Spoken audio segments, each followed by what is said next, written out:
On this Wednesday night, here's what we're tracking with Storm Team 10. Storms developing during the late overnight or into the first part of the day tomorrow. And then certainly as the day goes on, we'll have strong gusty wind. You can count on that. And here's something else.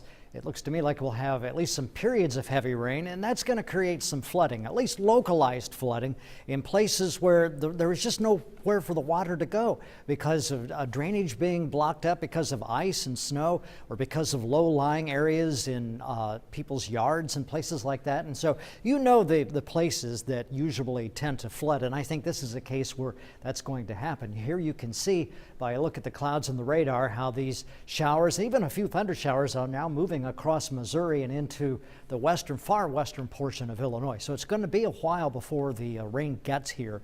But as we get into the late overnight or the first thing in the morning, then there's the possibility of maybe hearing some thunder. And as we get into the day, we have just a slight risk of truly severe weather, but I do believe we have a flooding potential, and I think we're going to have a fair chance of damaging wind gusts. Now, what I mean by that is that it could bring down some limbs, things like that. And so we'll continue to keep you posted about that. Meteorologist Lindsay Monroe will be here tomorrow morning for News 10 this morning, and she'll have updates for you. And then, of course, she'll be here at noon, and I'll be here all afternoon and then into tomorrow night. And we'll get you through this. The temperature has dropped down to 35 degrees. But interestingly, I think what's going to happen through the nighttime is the temperature actually is going to start to rise a little bit. So by the time 7 o'clock in the morning rolls around, we could be into the lower 40s. It's 38 in Effingham, 37 Mattoon, 37 in Vincennes.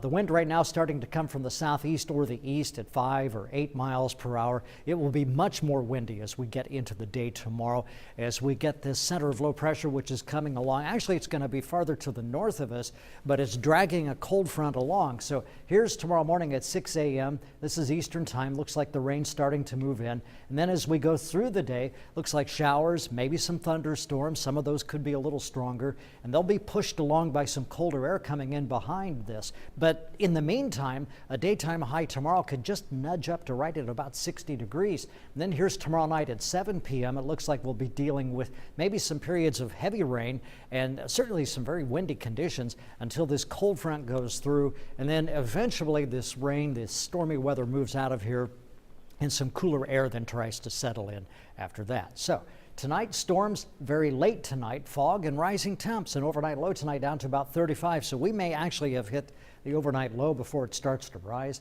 And then storms possible, wind and possibly some heavy rain tomorrow, high of 60. Storm Team 10 will continue to track this for you. Evening storms clearing later on tomorrow night after midnight, an overnight low of 28. And the 7-day forecast, Friday 43. That's far more normal for this time of year. You know, Patrice, I've said for a long time that I like things to be normal. I don't like it when it's abnormally cold. I don't like it when it's abnormally warm. And tomorrow's abnormally warm. 60 degrees is just not right for February. And then winter comes back and pays us another visit as we get into Monday and Tuesday of next week, maybe even a little snow.